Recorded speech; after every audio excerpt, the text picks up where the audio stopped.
1. Disrespect reflects the other person, not you. There will be moments in life when you face disrespect from others, even when you've done nothing but act with kindness and sincerity.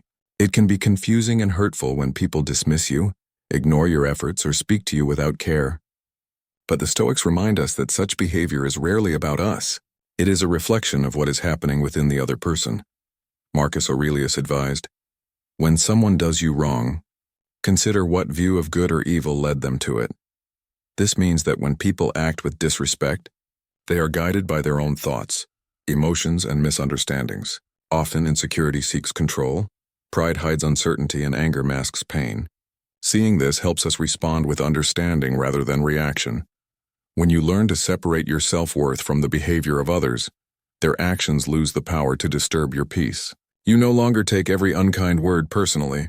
Instead, you recognize that their words are simply expressions of their own struggles. Responding calmly doesn't mean accepting poor treatment. It means choosing not to carry someone else's turmoil within you. True strength is the ability to stay balanced when others lose their way. When you stop letting disrespect define your emotions, you protect your inner peace, and that peace becomes your quiet form of wisdom and power. Silence is a form of control.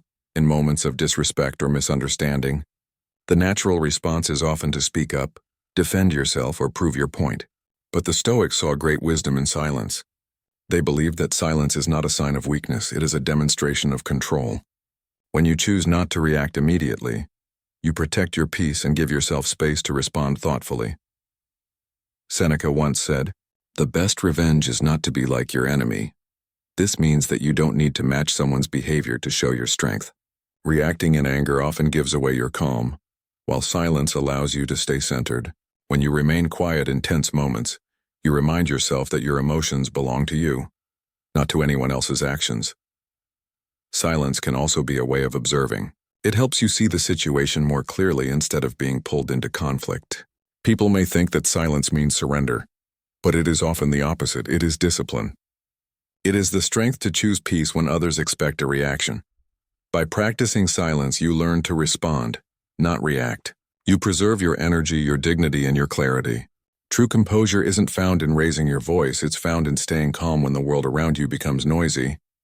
In silence, you remain in control of yourself. And that is where real strength begins. Set clear boundaries with calm confidence. One of the most respectful things you can do for yourself is to set clear and healthy boundaries. Many people confuse kindness with endless tolerance. They assume that if you are patient and understanding, you will accept any kind of behavior. But real kindness includes self-respect, and self-respect requires limits. The Stoic philosopher Musonius Rufus said, "He who cannot govern himself cannot govern others." This means that if you don't protect your own peace, others may unknowingly take advantage of it. Boundaries are not meant to shut people out. They are meant to define how you wish to be treated. They are not walls built from pride.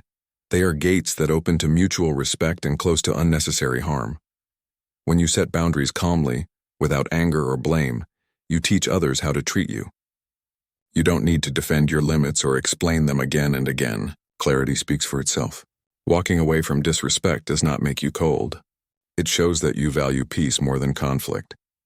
By protecting your emotional space, you create an environment where understanding and respect can grow. People eventually learn that your patience is not weakness, it is choice. And when they see that your boundaries come from calm confidence, not from pride, they begin to treat you with the same respect you give yourself. Let go of the need for closure. There will be times when people hurt or disappoint you, and you'll find yourself waiting for an apology that never comes. It's natural to want closure, to hear them admit what they did, to feel that things have been made right. But life often doesn't work that way. The Stoics remind us that peace is not found in waiting for others to change. It is found in how we choose to move forward. Marcus Aurelius wrote, "The best revenge is to be unlike the one who caused the injury." In other words, you don't have to mirror someone else's behavior to find peace. Letting go doesn't mean approving of what happened. It means freeing yourself from the emotional weight it carries. Holding on to resentment keeps you connected to the very pain you wish to release. When you stop expecting closure, you reclaim your inner balance.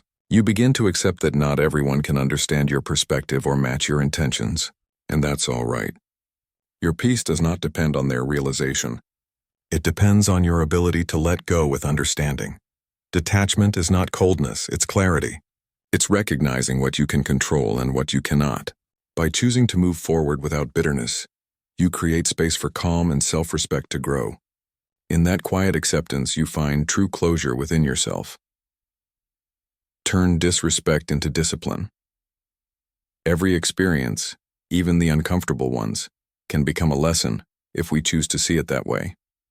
When you face disrespect, the immediate reaction might be to defend yourself or feel hurt. But the Stoics believed that challenges are opportunities to strengthen your character. Zeno, the founder of Stoicism, once said that he gained wisdom through adversity.